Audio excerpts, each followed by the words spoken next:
Good morning, Internet. Welcome back to another episode. It is 8 o'clock here in Bolivia. Last night I stayed at this little village called Chamate, and it's part of the Amazon rainforest. And so the weather was extremely hot and humid, and I was sweaty the whole time last night. I took shower like twice, and my body was still like sweating. So I had a very difficult time trying to sleep last night, and I woke up around 6 o'clock this morning because I heard thunder. So I came out and I saw the sky was about to, start pouring. So I came out and grabbed my clothes and brought them inside. And just now I had some breakfast. So now I feel so much better. And today I am hoping to get to my original plan yesterday, which was Coro, and yeah, I really wish to get there today because I really needed some good internet service. For the past few days, I've been riding in remote areas where there's no internet whatsoever, and so I really needed some internet, modern technology, and yeah. So let me show you where I'm going today on the map. So last night, I stayed somewhere, I think in this area, a little village on the edge of the Amazon rainforest called Chamate. And today we'll start riding down south this way, and hopefully I can get to somewhere in this area. I know that's a very short distance on the map, but ooh, given the road conditions, that's probably the farthest I can go today. There's a city or town. It's called Coroico, and yeah, on the map it's pretty touristy. It's got a lot more cabanas, hotels, hostels. So hopefully, they have some good internet service. So that's the plan for today.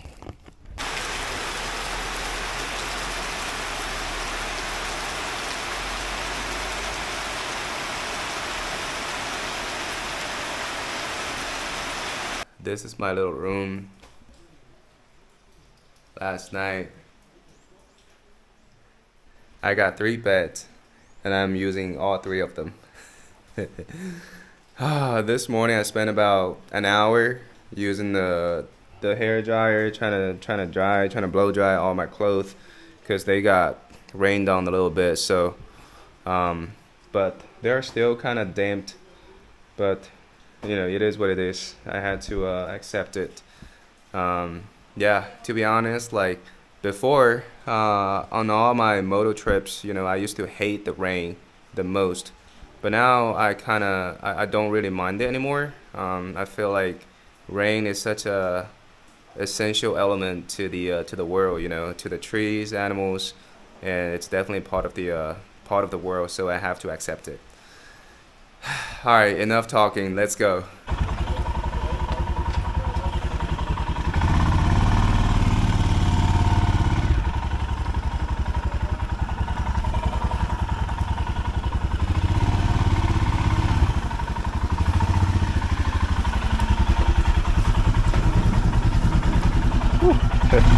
That door was small.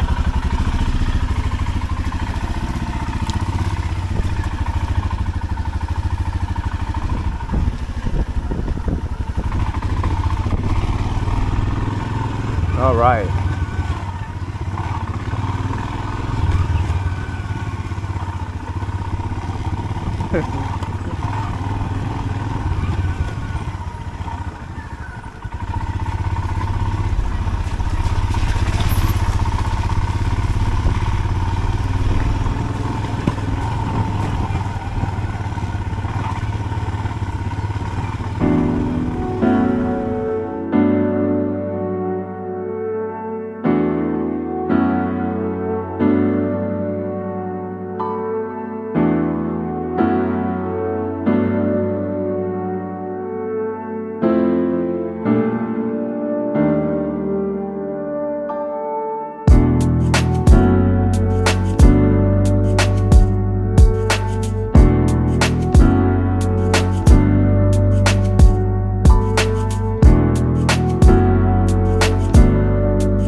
I just fell. Ah. See the roads here are much muddier than I expected. And I just lifted the bike. But the first time I tried it, I forgot to put the side stand on. So after I lifted and then it got tilted to the other side, I have to lift it again. Oh, but it was not too bad. You know, I was just trying to power through this muddy area, but then my tire got slipped. It was like a slow fall, so I'm all right. I'm intact, and yeah, some gasoline came out of the tank, and now I gotta check if the bike can start or not. Oh man, the Amazon, huh? The bike still works. Woo! Moving on. Well, before I go, let me just show you this muddy road here. I was trying to follow the tire path of other cars, but then, you know, like some cars, since it's two side, right, and in the middle it's kind of, there's like a mud ridge, and I hit one of those, and then my front tire slipped and I fell. That's how it happened. All right. Well, luckily the bike is pretty light. You know, this is only a 410 cc, and yeah, I would have done it, or I probably can't do it if it's a 1200 GS or Africa Twin.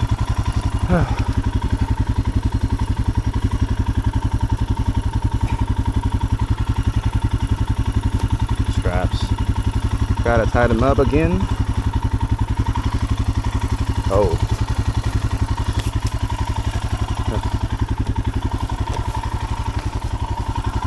Okay. My phone still here. Whew. That's the rain cover for my tank back.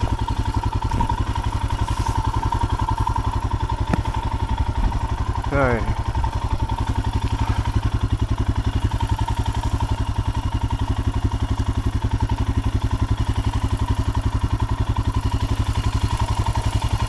Oh God. Whew. Okay. I think I should probably go there because that looks pretty flat.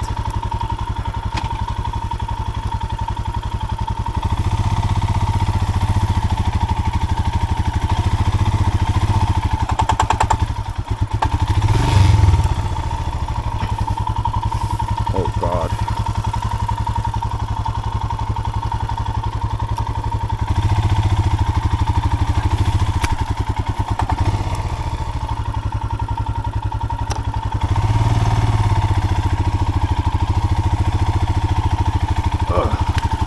Come on. Oh. Oh. Come on. I don't wanna burn my clutch again.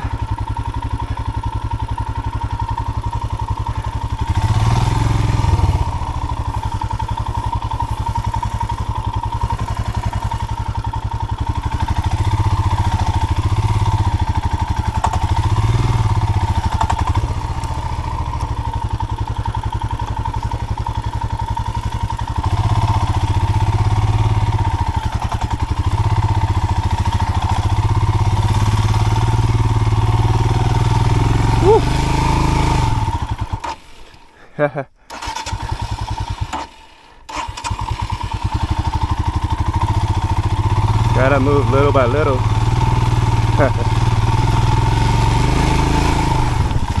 Oh, fuck. Here we go. Oh.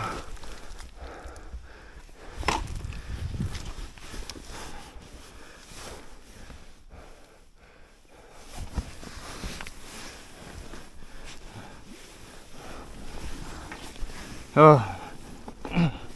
Oh. I just got the bike out of the mud. Oh, that was not easy. But again, luckily The bike is not too heavy, so I just gotta take my backpack and my helmet off and then do like a deadlift to lift it up. Oh God, it's only gonna get worse, I think.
Oh my God, I fell like 5 times in the last couple of hours.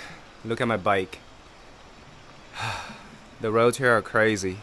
So I guess last night it rained really hard, so the roads become mud, and sometimes it's very dangerous, especially going downhill. Like, it happens to me like a couple times when I was going downhill, my brakes were not working because, it's too slippery, and then my bike started to slip, and I just lost control of the bike and I fell. A couple times I almost fell out of the road, and when I was like going downhill, right, in the mountains, and then on the other side is the cliff, it's the edge of the cliff, so I almost fell out of the road a couple times, so that was pretty crazy. And now I'm in this little hut, taking a water break, just had some snacks and had a coffee, and I think I still got 100 kilometers before I get to the asphalt, the good road.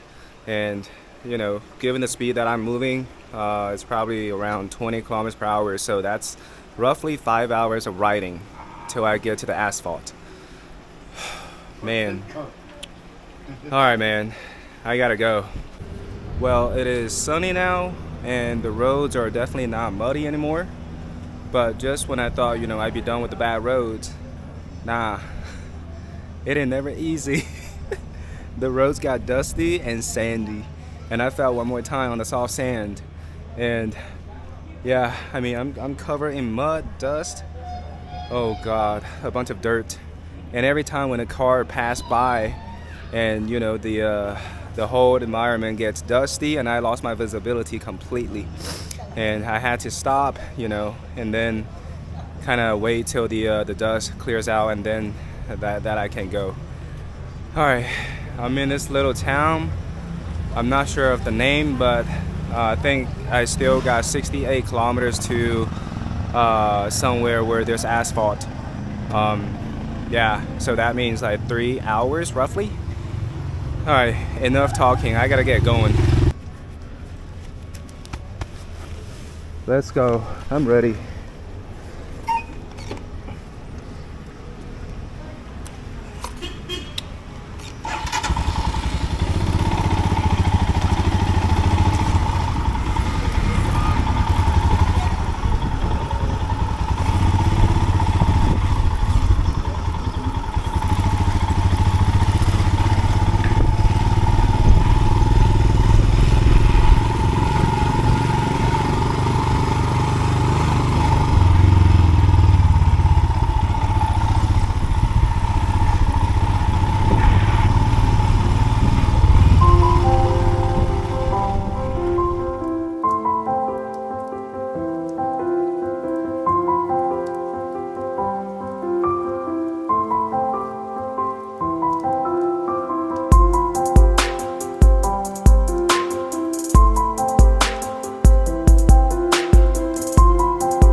Oh, that car got stuck over there, but there's a little road on the side. I think I can make it if I do it real fast.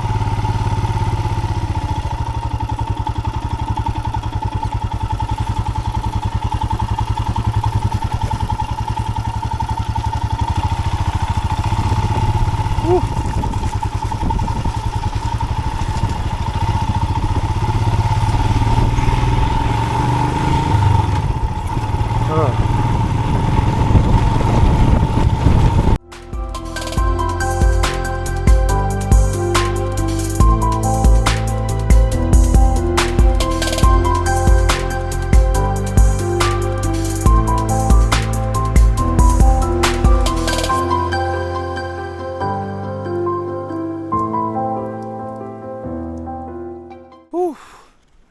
It's definitely not enjoyable to ride.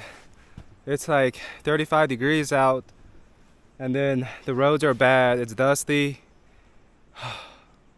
I am overheated, and so does my bike. Then I still got 40 kilometers to go, roughly 2 hours. Oh man, this would be nice if the roads are all paved, but it is not. This is Bolivia.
Good morning, y'all.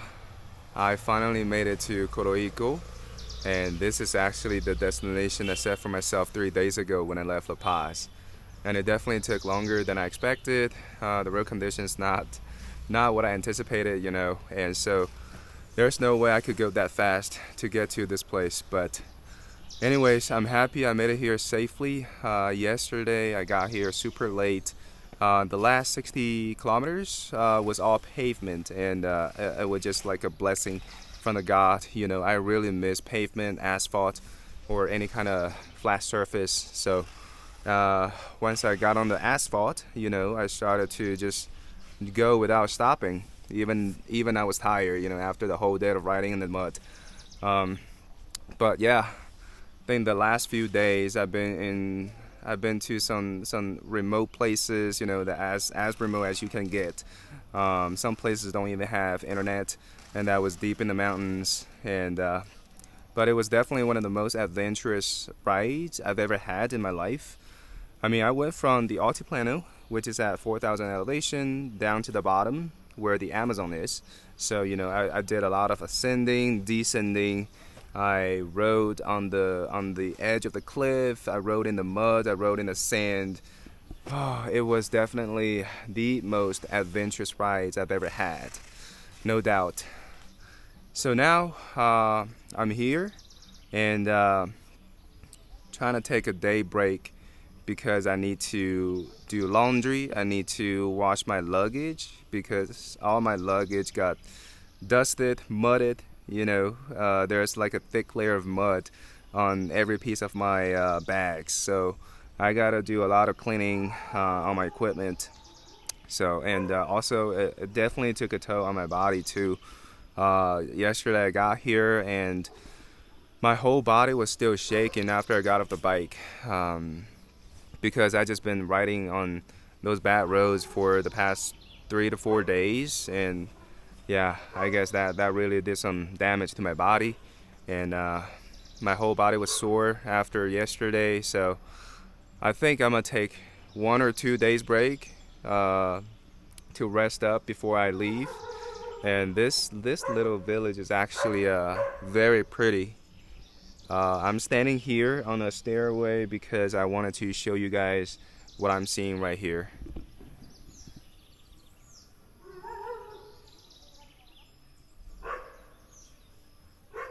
Look at that.